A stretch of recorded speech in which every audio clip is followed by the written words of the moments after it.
It's been a long time. The breakdown is finally out. The DJ Chark one took me a while, ended up having computer issues and everything else, but we're finally here.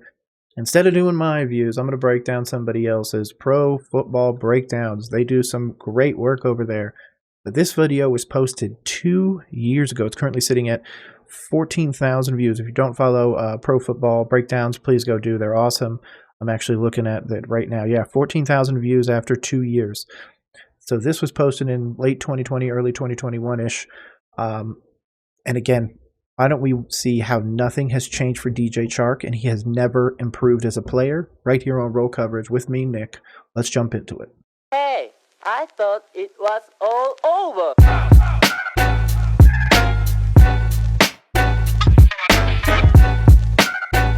Yep, here we go. I'm here. I'm dying on this hill here. DJ Chark never improved.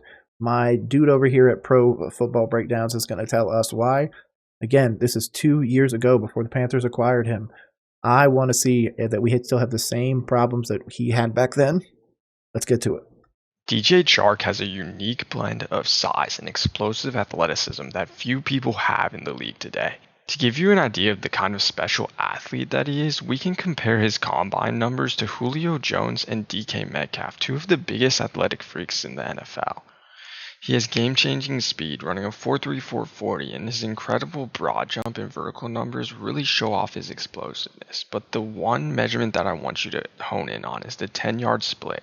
If you look at his 1.51 10-yard split, that's comparable to Tyreek Hill, who ran a 1.51 10-yard split at his pro day before getting into the league.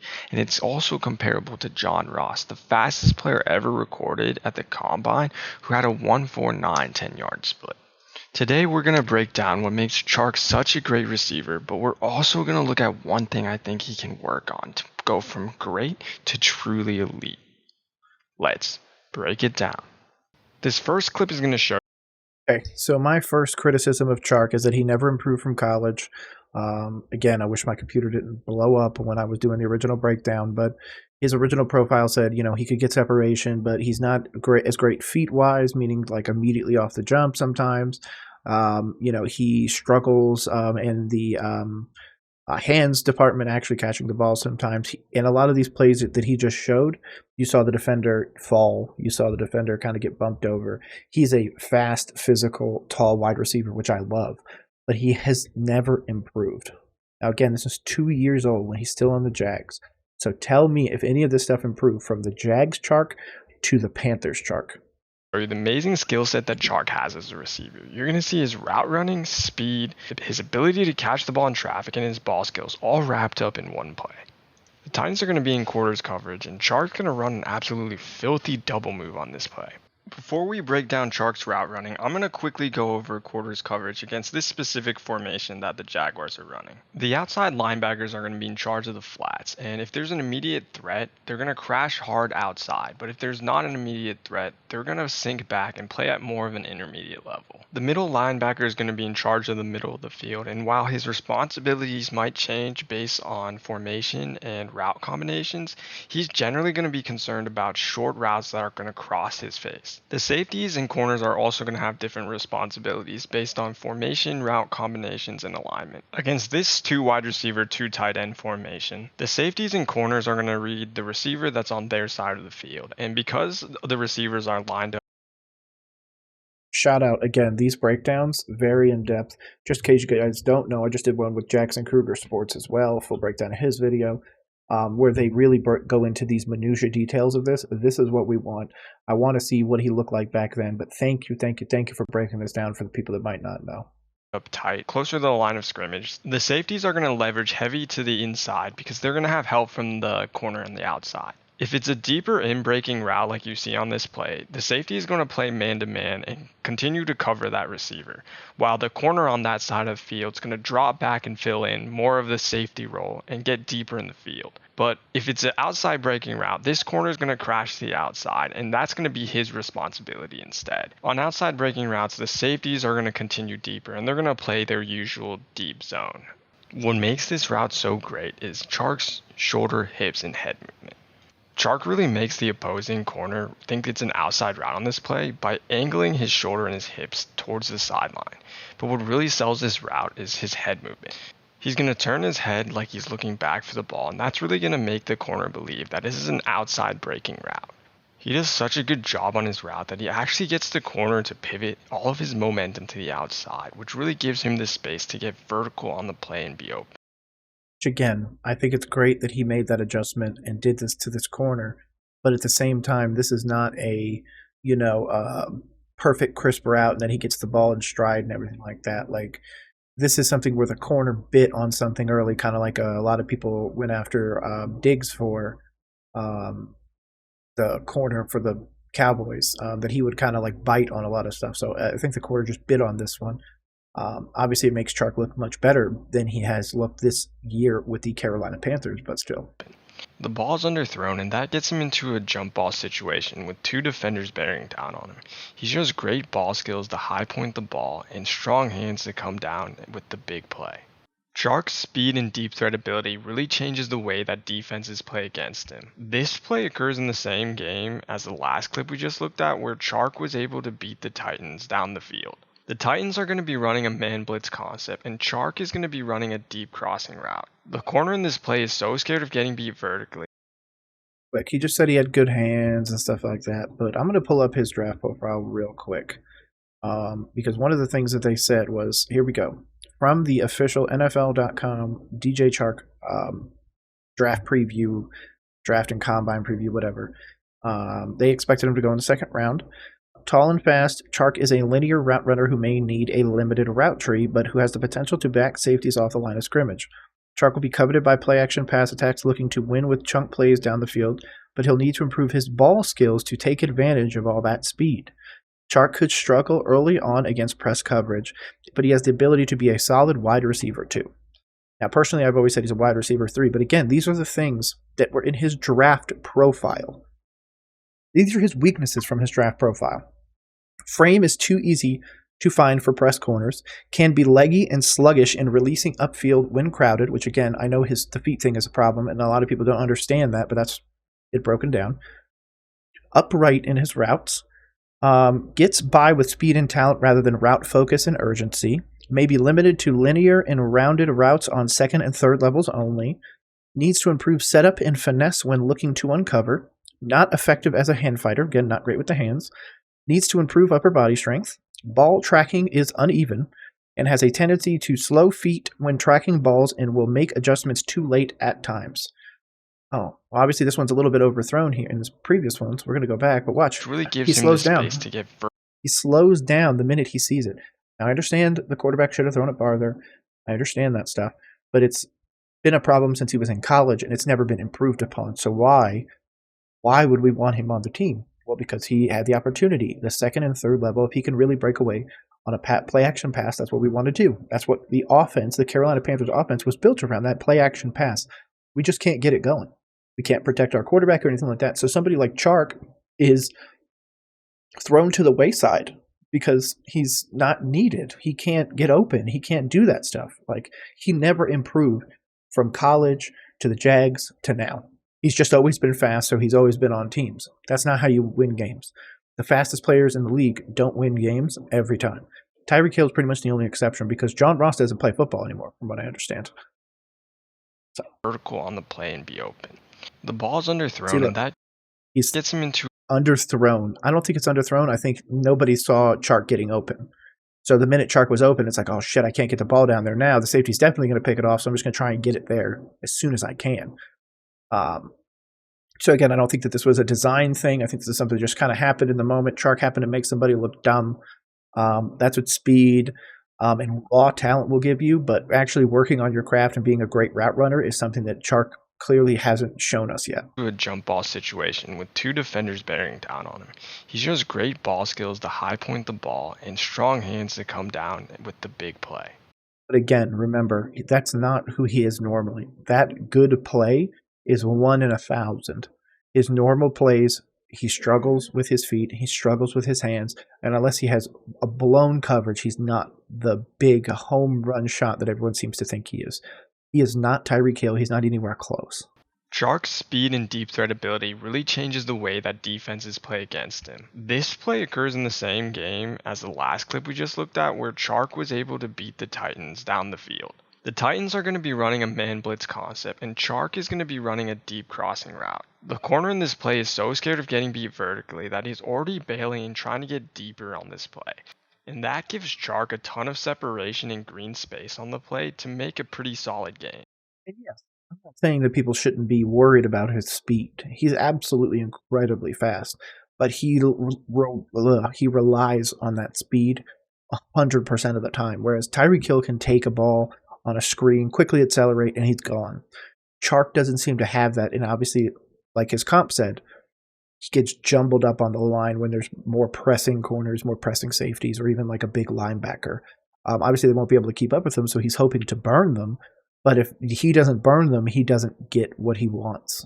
The way that Chark changes the way defenses play against him as a deep threat really also opens up different routes for his teammates as well. The Texans are going to be in man coverage, and Chark's going to be running a corner route on the play. His other receiver, Chenault, at the top of the screen is going to be running a crossing route underneath him. Chark's going to do a great job to push back the corner and the safety so that there's room underneath him for Chenault to make a play. Even though this ends up being incomplete due to a bad throw, this gives you a good idea of how Chark's speed and deep threat ability can really help his teammates get open as well.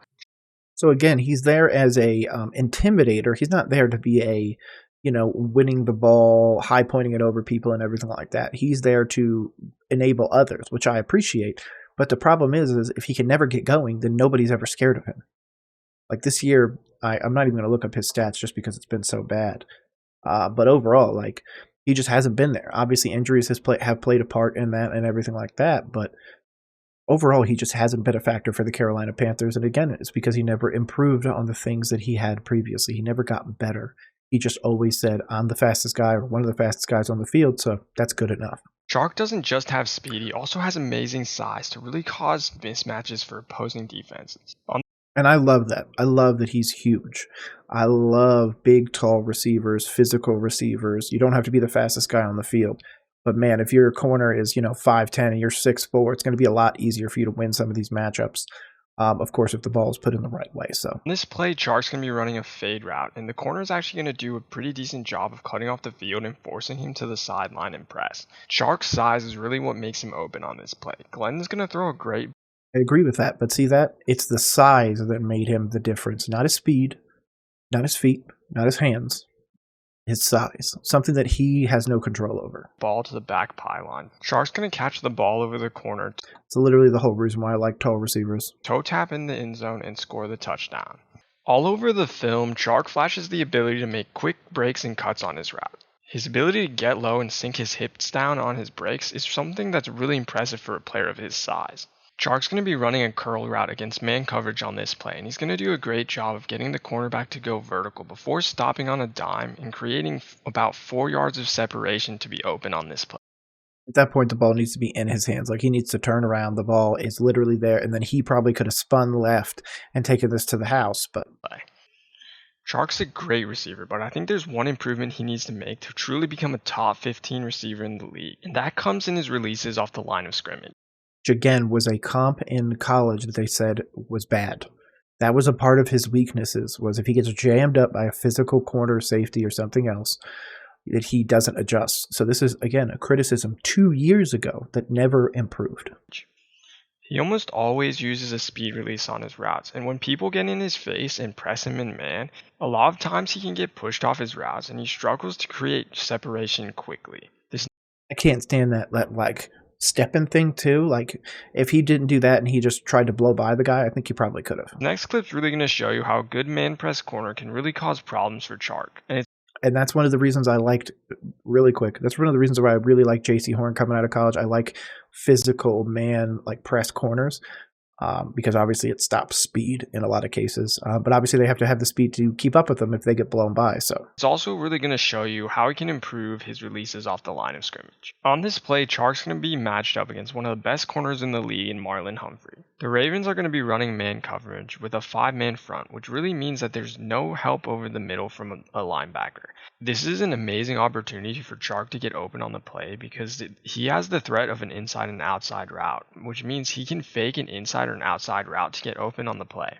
Chark's going to be running a fade route on the play, and in his release, you're really going to see him waste movement. He's just going to stutter step in place, and he's not really going to use his shoulders or his head. He didn't use the physical ability he has, his towering physicality and everything like that. Obviously, he needs to still hit the bench, get stronger to be able to fight through stuff like this. So again, I'm going to keep saying it. This is 2 years ago. These were the criticisms that people had. But yet, our GM, the Carolina Panthers, Scott Fitterer, decided that this was the guy to bring in. Laviska Shenault was the guy to bring in, and I just don't think that was ever the case. Again, I don't think anything ever changed. And obviously, this is part and parcel for that. To fake an inside route before he gets vertical. He also needs to be more sudden with his movements. That way he can really sell the fake and create more separation on the play. To give you a good idea of what I mean by shoulder and head movement and suddenness off the line of scrimmage, we can study another player, and that player is going to be Davante Adams, one of the best wide receivers in the league. This next play with Davante Adams is going to be pretty much the same exact play that we had with Chark and the Jaguars. What you're going to see from Adams is he's going to do a lot better job being more sudden with his movements and faking the inside route with his whole upper body. So from his shoulders to his hips, he's going to turn them inside, and then he's going to make a sudden step outside after faking that inside route to create a lot more separation than Chark did on his play. If he improves on his releases, I really think he's going to become an unstoppable force for the Jaguars because he's going to have the speed, the size, and the technique to really be open on any play against any coverage. Thanks for watching. I hope I quickly gave you an idea of how talented a player Chark is and how close he is to truly becoming one of the elite receivers in the NFL. With the arrival of Urban Meyer in a new offense and a stronger armed quarterback in Trevor Lawrence, DJ Chark really has the opportunity to break out this season. His deep threat ability is bound to create big plays, but it's also going to do a lot for the Jacksonville Jaguars offense as well. The run game, screen passes, and short and intermediate passing concepts are all going to benefit from Chark being able to create big plays. I hope the Jaguars offensive scheme really unlocks Chark's talent and allows him to be an impact player for the team. I'm really excited to watch the Jaguars play and even more excited to see what Chark can do this year. If you're not already subscribed, consider hitting that subscribe button. Until next time. Hey, shout out Pro Football Breakdowns. Again, I wanted to give him his time. This is the end of his video. Real quick, that time that they were talking about Urban Meyer. Urban Meyer was the coach in 2021, from what I can remember. Just want to verify. Yep, January of 2021. So that means the 2021 season was when DJ Chark was with him, okay? He only played 4 games. We had 22 targets, 7 receptions, 154 yards, and 2 touchdowns. So then the next year, oh shit, that's right, he did go to Detroit. I forgot about that. So then he goes to Detroit in 2022, plays 11 games, 10 started, 52 targets, 30 receptions for 500 yards, and so far this year he has played 11 games, started 7, 46 targets, 25 receptions for 345 and 3 touchdowns.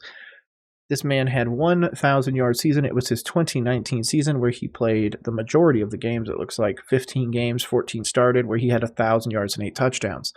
That is not good enough to call him a wide receiver 1. Dare I say it's not even good enough to call him a wide receiver 2. He cannot stay healthy. He cannot be on the field. He has not improved since he was drafted. And for all those reasons, I am out on DJ Chark. Again, my name is Nick. This has been Roll Coverage. You have a great rest of the day. And hey, if you agree, drop it down in the comments. Make sure you go follow us on YouTube, Twitter, and everything. Other than that, peace, y'all.